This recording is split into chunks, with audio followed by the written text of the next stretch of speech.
मंचावर उपस्थित आमचे मंत्रिमंडळातले सहकारी आणि आपल्या सर्वांचे लाडके नेते तानाजीराव सावंतजी, लोकप्रिय आमदार आणि ज्येष्ठ नेते माननीय बबनदादा शिंदेजी,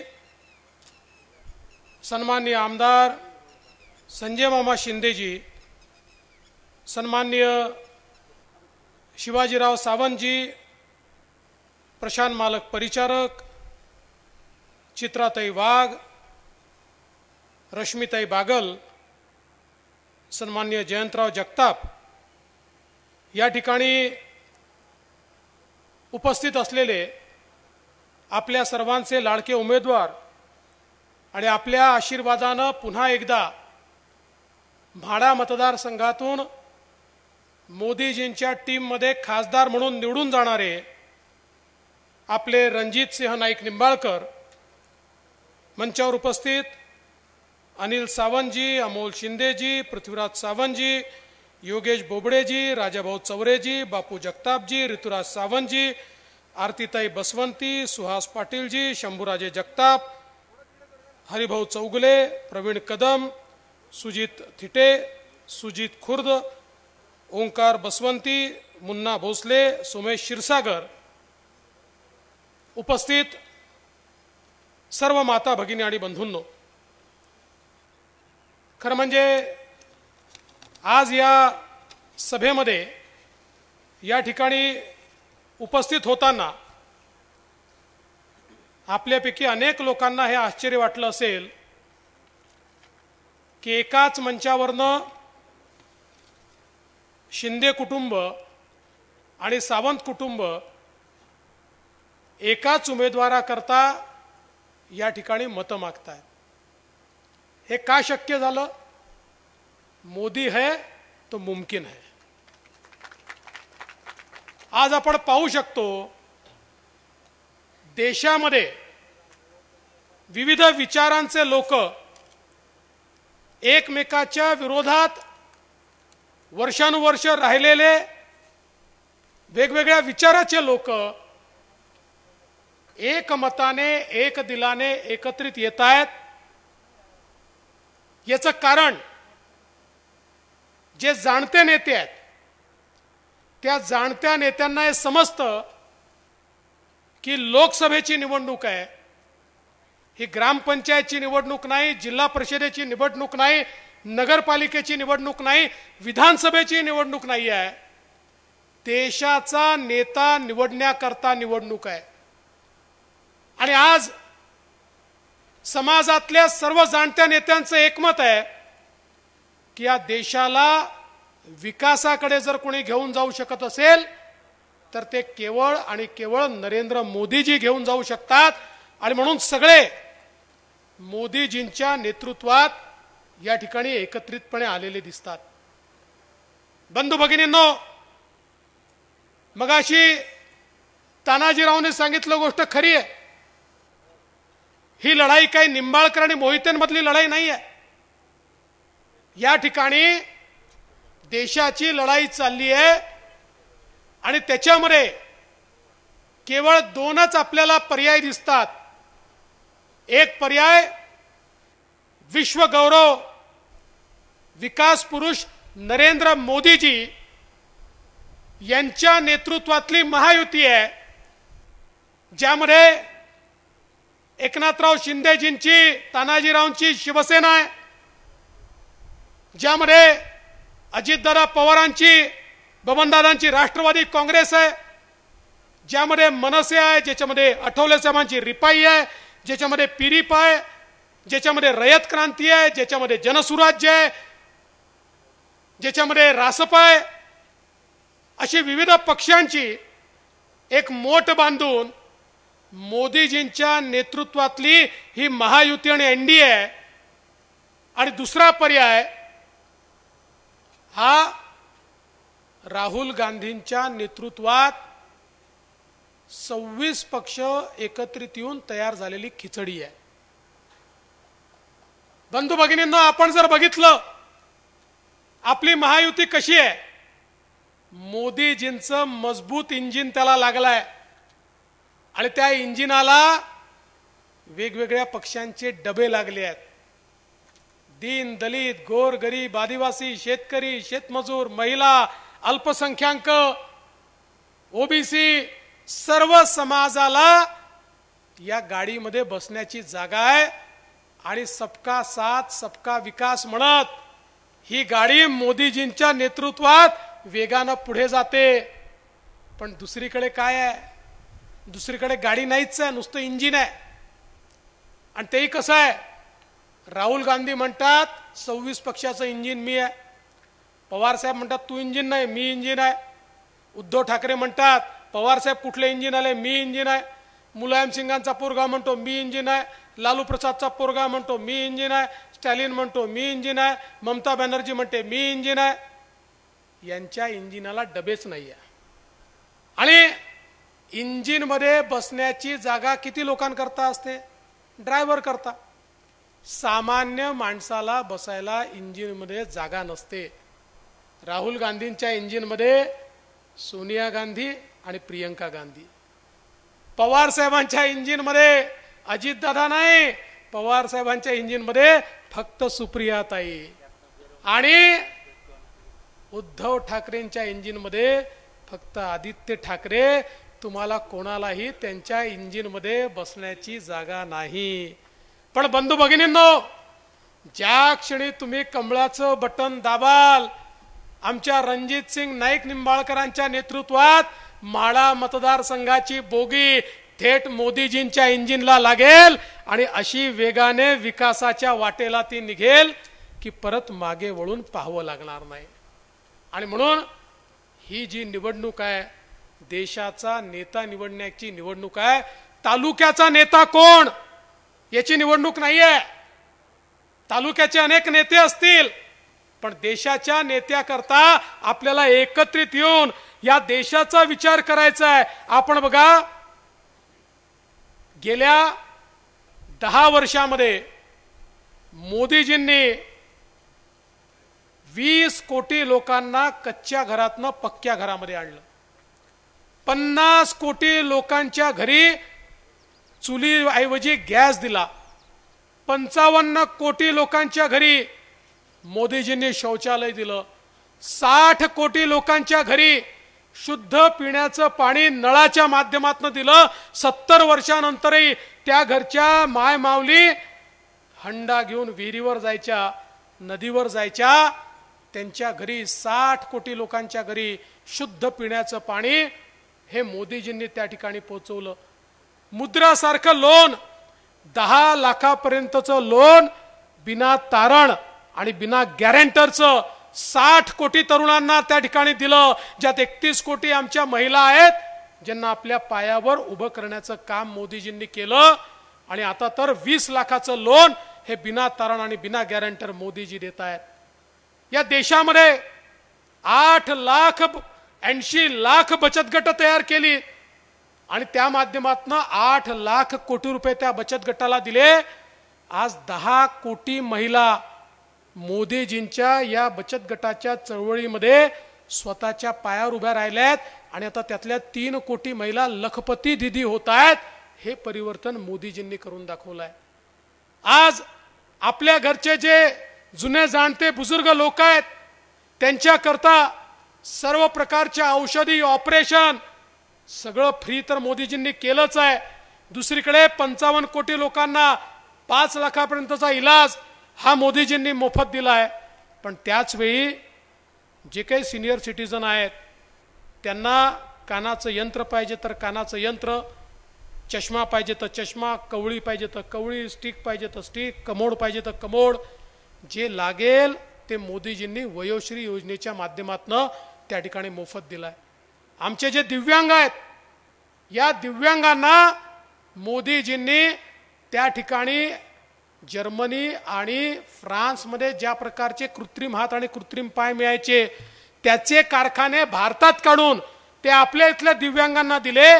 जे कालपर्यंत पायी चालू शकत नव्हते ते आज मोटरसायकलची किक मारून मोटरसायकल चालवू शकतात. जे हात हलवू शकत नव्हते ते हातोडी चालू शकतायत. अशा प्रकारे दिव्यांगाच्या जीवनामध्ये परिवर्तन करण्याचं काम मोदीजींनी केलं. आज एकीकडे आमच्या शेतकऱ्यांकरता किसान सन्मान योजना आणली, आमच्या शेतकऱ्यांकरता त्या ठिकाणी मोदीजींनी पीक विमा आणला, आणि त्याच वेळी विशेषतः साखर कारखानदारी करता आणि ऊसाच्या शेतकऱ्यांकरता मोदीजींनी जे निर्णय घेतले हे अभूतपूर्व अशा प्रकारचे निर्णय आहे. जर हे निर्णय मोदीजींनी घेतले नसते तर आंतरराष्ट्रीय बाजारपेठेतली परिस्थिती अशी होती, कारखानदारी संपली असती आणि ऊसाचा शेतकरी देखील संपला असता.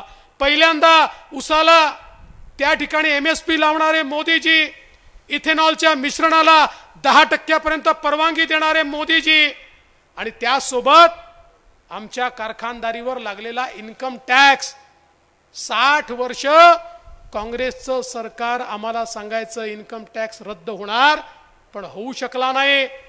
आमचे शरद पवार साहेब इतके वर्ष आमच्या महाराष्ट्राचं डेलिगेशन घेऊन जायचे, आमचे अनेक नेते त्यांच्यासोबत जायचे, मंत्र्यांना भेटायचे, मुख्यमंत्री पंतप्रधानांना भेटायचे, फायनान्स मिनिस्टरला भेटायचे, इथे येऊन प्रेस कॉन्फरन्स व्हायची आणि सांगायचे आता आम्हाला शब्द मिळालेला आहे, शेतकऱ्यांच्या डोक्यावर आणि कारखान्याच्या डोक्यावर असलेला 25,000 कोटी रुपयाचा इन्कम टॅक्स आता रद्द होणार आहे.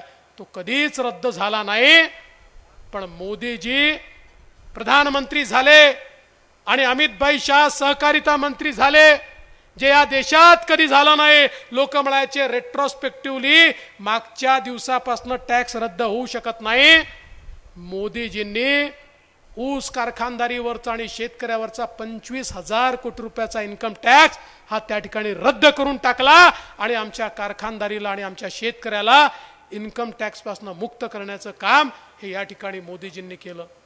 आज आपण पाहू शकतो इतक्या मोठ्या प्रमाणात या ठिकाणी सिंचनाकरता निधी मोदीजींनी दिला. आपला सोलापूर जिल्हा असेल, इकडे सातारा जिल्हा असेल, सांगली जिल्हा असेल, दुष्काळी जिल्हे म्हणून मोठ्या प्रमाणात इथला भाग दुष्काळी भाग. या दुष्काळी भागाला खऱ्या अर्थानं त्या ठिकाणी मदत करण्याचं काम जर कोणी केलं असेल तर ते मोदीजींनी केलं. आज आपण पाहू शकतो या ठिकाणी मुख्यमंत्री म्हणून मला संधी मिळाली. वर्षानुवर्ष इथे राजकारण चालायचं कृष्णा भीमा स्थिरीकरण योजनेच्या नावाने. लोक दरवेळेस त्या एका योजनेच्या नावाने मतदान करायचे आणि मग मुख्यमंत्री झाल्यानंतर मी म्हटलं नेमकं काय आहे बघू. माझ्या लक्षात आलं की ही योजना फिजिबल नाही म्हणून मागच्या सरकारने बासनात गुंडाळून ठेवली होती. मी सांगितलं पाणी तर आलं पाहिजे, या भागामध्ये पाणी आलं पाहिजे, आणि म्हणून प्रयत्न सुरू केला. मी रणजित सिंग नाईक निंबाळकरांचं देखील मनापासून अभिनंदन करतो की त्यांनी पाठपुरावा केला. आम्ही मार्ग शोधून काढला आणि फ्लड डायव्हर्शनची योजना आणली. आणि जे कृष्णेतलं पाणी दरवर्षी फ्लडच्या रूपानं वाहून जातं, आम्ही वर्ल्ड बँकेकडे गेलो, वर्ल्ड बँकेला सांगितलं तुम्ही आम्हाला मदत करा. मोदी सरकारकडे गेलो, त्यांना सांगितलं तुम्ही मदत करा. आणि त्या ठिकाणी हे सगळं पाणी डायव्हर्शन कॅनल तयार करून त्या माध्यमातनं बोगद्यांच्या माध्यमातनं उजनीमध्ये आणायचं आणि त्यातनं सोलापूर जिल्हा असेल, तिकडे सांगलीचा काही भाग असेल, इकडे मराठवाड्याचा भाग असेल, या भागामध्ये हे पाणी दुष्काळी भागापर्यंत पोचवायचं. मला सांगताना आनंद वाटतो आम्ही या जवळजवळ 3,500 कोटी रुपयाच्या योजनेला त्या ठिकाणी तत्वता मान्यता दिली आणि वर्ल्ड बँकेने देखील त्याला पैसा द्यायचं मान्य केलं. येत्या भागामध्ये हे सगळं पाणी या जिल्ह्यामध्ये पोचवून हा जिल्हा आणि विशेषतः जिल्ह्याचा जो काही भाग आहे दुष्काळी त्याला या ठिकाणी दुष्काळ मुक्त करण्याचं काम आम्ही करणार आहे.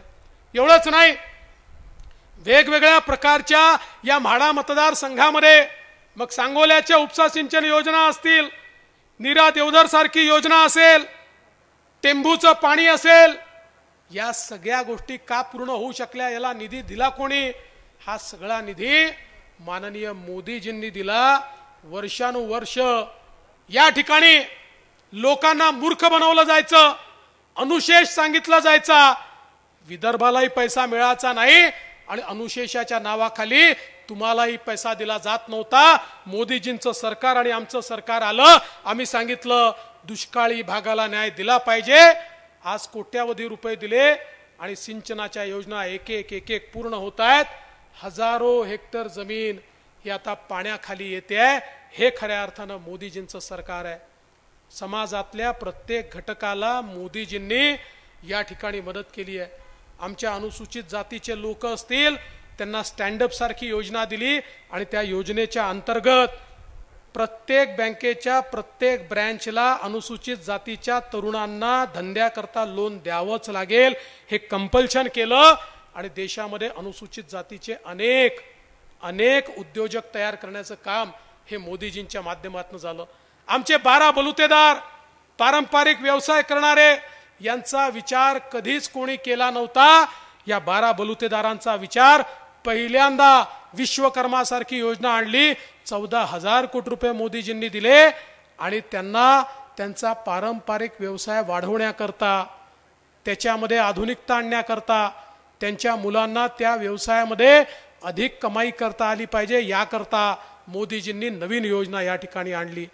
आणि म्हणून बंधू भगिनींनो, आज खऱ्या अर्थानं ज्यावेळी लोकसभेकरता आपण सामोरं चाललो आहे, माझा तुम्हाला सवाल आहे की 60 वर्षाचं सरकार आणि 10 वर्षाचं सरकार याची तुलना केली तर या 10 वर्षात देश किती पुढे गेलाय. 25 कोटी लोक देशातले गरिबी रेषेच्या बाहेर आले. या देशामध्ये मोठ्या प्रमाणात परिवर्तन झालं. आज देशामध्ये मोठ्या प्रमाणात रस्ते होत आहेत, पिण्याच्या पाण्याच्या योजना होत आहेत, पाटबंधारेच्या योजना होत आहेत, विजेच्या योजना होत आहेत. वेगवेगळ्या प्रकारे देश आपला बदलतोय आणि हे सगळं मोदीजींच्या नेतृत्वामुळे आहे. मी तर तुम्हाला आठवण करून देतो, तुम्ही आठवा तो काळ कोरोनाचा, ज्या काळामध्ये नातेवाईकाकडे जायची चोरी होती, किड्या मुंग्यासारखे लोक मरत होते, कोणी कोणाला ओळख दाखवत नव्हतं. आपल्या परिवाराचं कसं होईल असा सगळ्यांसमोर प्रश्न होता. आणि त्या काळामध्ये जग म्हणायचं 140 कोटीचा भारत, लसी विना 40-50 कोटी लोक तर इथले मरतीलच. 3-4 देशात लसी होत्या, ते देश भिकाऱ्यासारखे आपल्याला वागवत होते, अनेक अटी आपल्यावर टाकत होते, लसी आपल्याला देत नव्हते. जुना इतिहास होता. जुन्या काळामध्ये अशी महामारी आल्यानंतर 30-30 वर्ष भारताला लस मिळाली नव्हती, अनेक लोक मेलेले होते. त्यामुळे सगळीकडे चिंतेचं वातावरण होतं. अशा काळामध्ये या देशाचे प्रधानमंत्री नरेंद्र मोदीजी यांनी शास्त्रज्ञांना एकत्रित केलं, त्यांना रिसोर्सेस दिले, त्यांना रॉ मटेरियल दिलं आणि सांगितलं तुमच्यावर जबाबदारी आहे, काय लागेल ते देतो. आपल्याच देशात लस तयार झाली पाहिजे आणि आमच्याच देशामध्ये कोरोनाची लस मोदीजींनी तयार केली. 140 कोटी लोकांना 2 वेळची लस ही मोदीजींनी दिली. म्हणून आपण सगळे आज जिवंत आहोत, आपला परिवार जिवंत आहे. अरे नरेंद्र मोदी नसते तर काय अवस्था आली असती हे आपण सगळ्यांनी लक्षात घेतलं पाहिजे. मी तर असं म्हणेन, बाकी सगळ्या गोष्टी सोडून द्या, यावेळेचं मत मोदीजींना एवढ्या एका गोष्टी करता दिलं पाहिजे की आम्हाला जगवलं हे मोदीजींच्या लसीने जगवलं. आम्ही आज जिवंत, आमचा परिवार जिवंत आहे, तो मोदीजींनी दिलेल्या लसीमुळे जिवंत आहे. एक मजबूत भारत मोदीजींनी तयार केला आहे, जो भारत आता झुकत नाही. आपण असाही भारत पाहिलाय की पाकिस्तानमधनं आतंकवादी येऊन या ठिकाणी बॉम्बस्फोट करायचे आणि भारताचे प्रधानमंत्री अमेरिकेसमोर जाऊन रडायचे, पाकिस्तानला समजवा. ते रोज यायचे, रोज आम्हाला मारायचे, निघून जायचे, आम्ही मात्र रडत राहायचो. मोदीजींच्या काळात त्यांनी आगळीक करायचा प्रयत्न केला. मोदीजींनी थेट घुसून सर्जिकल स्ट्राईक केला, एअर स्ट्राईक केला. 2019 नंतर या देशामध्ये एकही बॉम्बस्फोट झाला नाही. पाकिस्तानच्या बापाची हिम्मत झाली नाही की या ठिकाणी येऊन बॉम्बस्फोट ते करतील.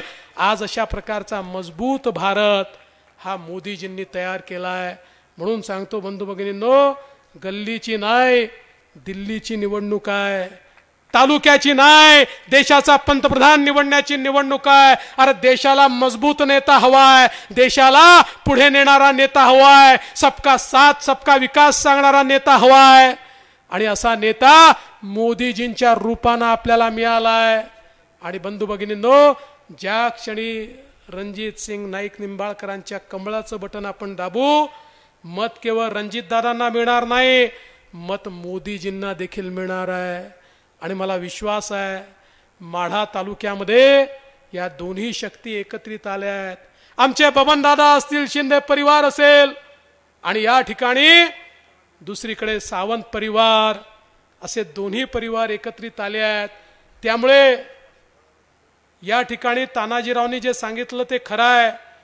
मी बबनदादांना, संजय मामांना, शिंदे परिवारालाही सांगतो आणि शिवाजीराव तुम्हालाही सांगतो, आता तुमच्या एकीचं बळ हे मला मतातनं दाखवा. मतांमध्ये ते बळ दिसलं पाहिजे. तुमची सगळी ताकद ही मतांमध्ये मला दिसली पाहिजे. आणि तुम्हाला देखील सांगतो, यावेळेचं मत भाजपा करता नाही आहे, यावेळेचं मत हे भारता करताय. मजबूत भारत बनवण्याकरता आपण सगळ्यांनी कमळाचं बटन दाबावं एवढीच विनंती करतो आणि माझं बोलणं संपवतो. धन्यवाद. जय हिंद, जय महाराष्ट्र.